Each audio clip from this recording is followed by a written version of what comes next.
So, here's the problem most content creators face these days. People have zero attention span, but the only way to get their attention is by telling a compelling story. What? So, the only way to stop your audience from moving on is to tell your story in a way that will make your audience invested in what you have to say, but you need to grab their attention in like a nanosecond before they move on. Easy, right? And that's why the only way to be a successful content creator these days is to be a rock star at storytelling. And it isn't just for YouTube, TikTok, or Facebook. You see it all the time. Ads, for example, are getting more and more elaborate. Some are these mini films with all sorts of plot twists. It's insane. If this is a problem for you, if you are struggling with your storytelling, if you feel like you're falling behind because of it, then keep watching this video for the best tips to take your storytelling game to the next level. And you can also subscribe to our channel for other tips and tricks for enjoying the .com lifestyle to the fullest and becoming a successful digital entrepreneur. My name is Sandy, and I've been creating content for longer than I care to admit. Oh, no.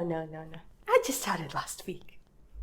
And the moment I understood how important telling a good story is was when I volunteered for a local animal shelter. I wrote posts for fundraising and adoption appeals, and it was gut-wrenching, trying to help all these perfect animals that seemed invisible to people.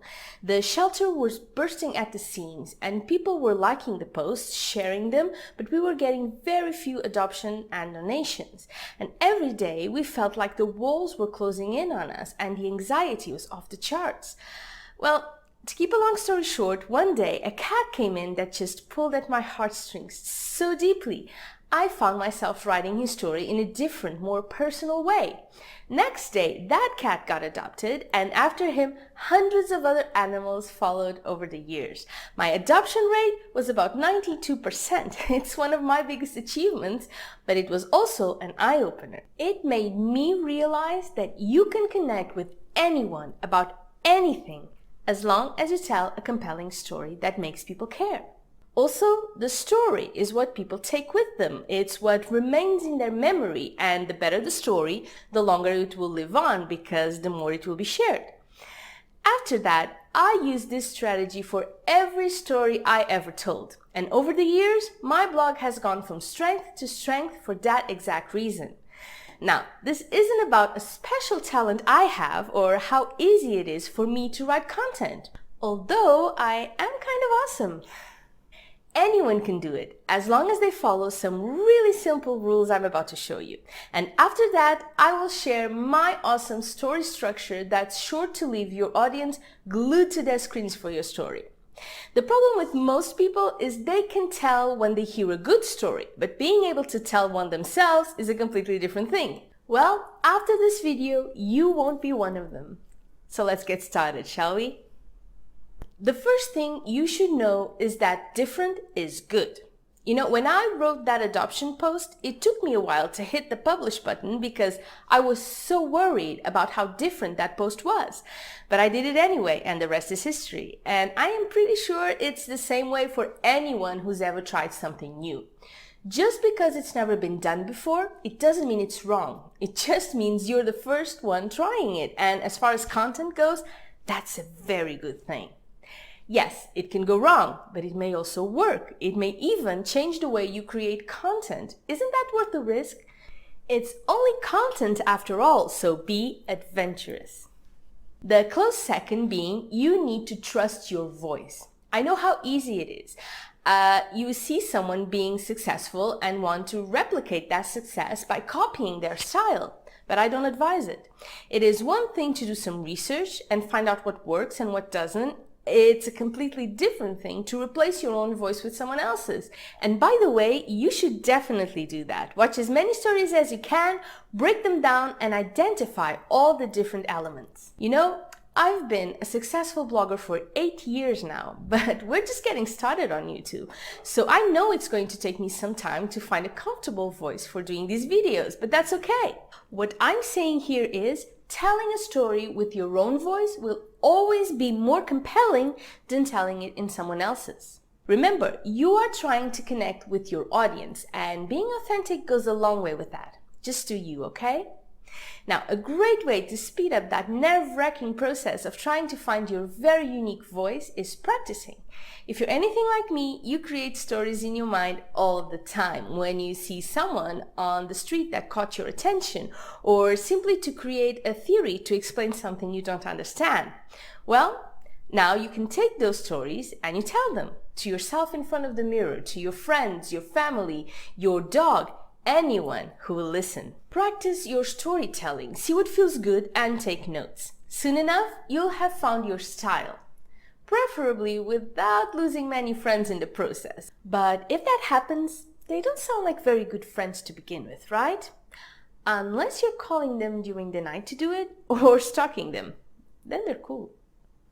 Another very important tip is to keep your story short and simple. I don't mean to say cut your story short or leave out important bits for shortness sake. What I mean is use as much time and words as needed to tell a compelling story and stop there. Keep it simple, short, and interesting. Don't fluff it, don't stuff it, and don't overthink it. Go back to when I told you about my animal shelter experience. Had I rambled on for 20 minutes telling you all kinds of details and explanations about what I did, you'd be bored and probably wouldn't notice the important details, right? Adding elements that don't add anything to your story will only take away from the important elements. In the end, people will only remember the highlights from your story, so make each element count. Now, the next one is kind of a classic because regardless of the medium you use to do it, storytelling has been around for many, many centuries. I mean, even cavemen told stories, right? And anyone who's ever told a story knows you show, you don't tell. What I mean is stop narrating and explaining and start showing the actions, feelings, thoughts, senses. Make your audience feel they're the leading people for your story. Make it personal for them, even when it's not. Back to my shelter story, I could have just said I volunteered at a shelter one day and wrote a post and it did great and here we are. But by explaining how it felt for me, the hardships of working there and meeting that very special cat, hopefully I was able to make you feel something close to what I felt, even though you weren't in my shoes or aren't necessarily an animal advocate. Anton Chekhov said, "Don't tell me the moon is shining, show me the glint of light on broken glass." And that's what this is all about. Don't just tell people stuff, make them feel like they're experiencing it. That's how they get involved. Now, last but not least, pay close attention to your imaging. Nowadays, more than ever, the visuals are so important to getting people's attention because it's something they can consume immediately. If it's a blog, pick your images carefully. If it's a video, be very mindful of the visuals you add. Your content, your story may be incredible, but when someone goes on your blog or clicks on your video, it's not the first thing they see. What they see is the visuals, and that's what makes them stick around to learn the rest. Also, the images you use are a powerful ally for telling your story.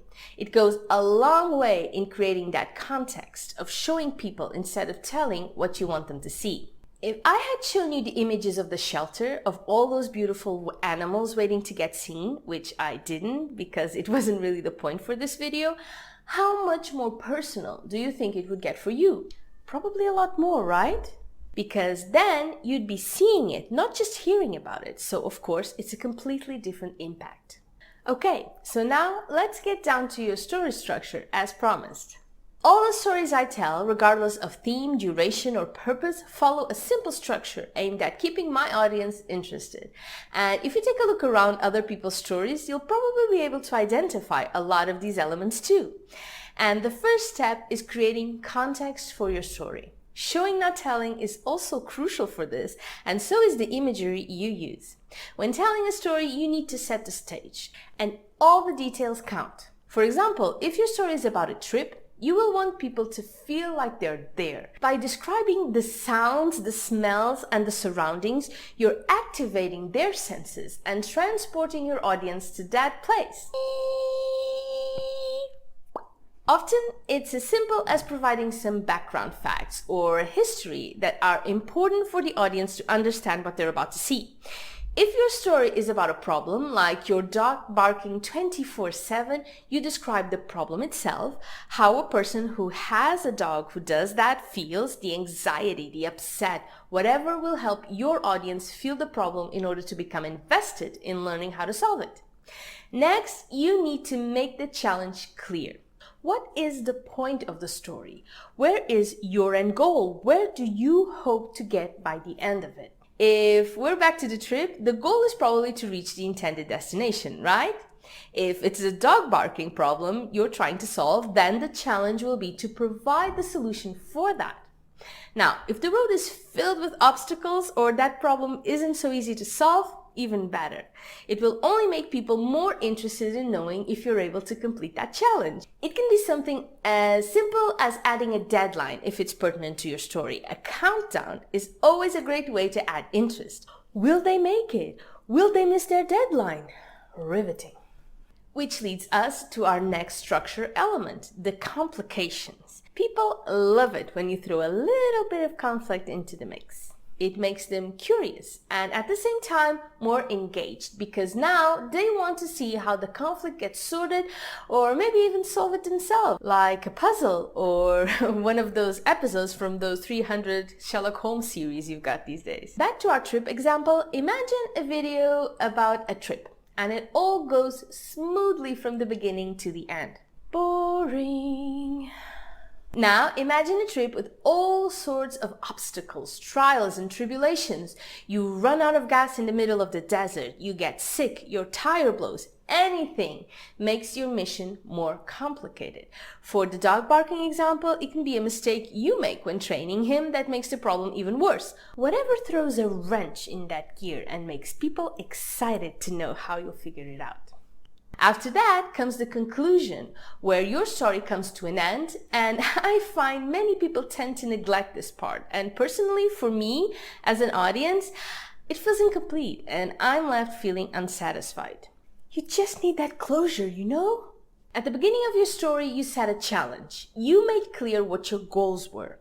The conclusion is the answer to that. It's the part where you make it clear if those goals were reached or not. If you reach that destination or you manage your dog to stop barking. Because truthfully, you don't need to achieve your initial goals for your audience to be happy. If the conclusion is reached as a natural flow of your amazing story, it's enough. Last but not least comes the outcome. In a classic story, it's when you realize the changes that happen for the characters. Oftentimes, the challenge that is set in the beginning of the story doesn't even matter for them by this time, because the path they took to get there changed them. Like when a character wants to be rich and ends up realizing love is more than enough. Aww. I will admit, this works best for regular narratives. For our trip example, the change may be you realizing it's all about the friendships you've developed along the way, or how strong you became overcoming those hurdles. For the dog barking example, it can be about realizing how this process made your bond with your dog stronger, how you know him better now, and that's the big thing to take away. I still wish he would stop barking though. But honestly, for these kinds of stories, a change isn't really mandatory. Sometimes it's not even possible. Just keep this step in mind when you're creating your story structure and consider if it's something you would like to add, okay? You decide. You are the captain of this ship, no one else. And as a responsible, professional ship captain, you will want to think of this structure beforehand. When you come up with a theme for your story, quickly outline its structure and try to see how it will play out. I have to say, the best stories sometimes tend to take a life of its own, and that's when things get exciting. But having that structure outlined to guide you as you create your content is always a good idea. And this goes for blogs, videos, presentations, ads, whatever it is. If it's a story, it needs structure. Unless you're one of those fancy modern directors who make it a point for movies not to make sense, of course. Then it's just artsy.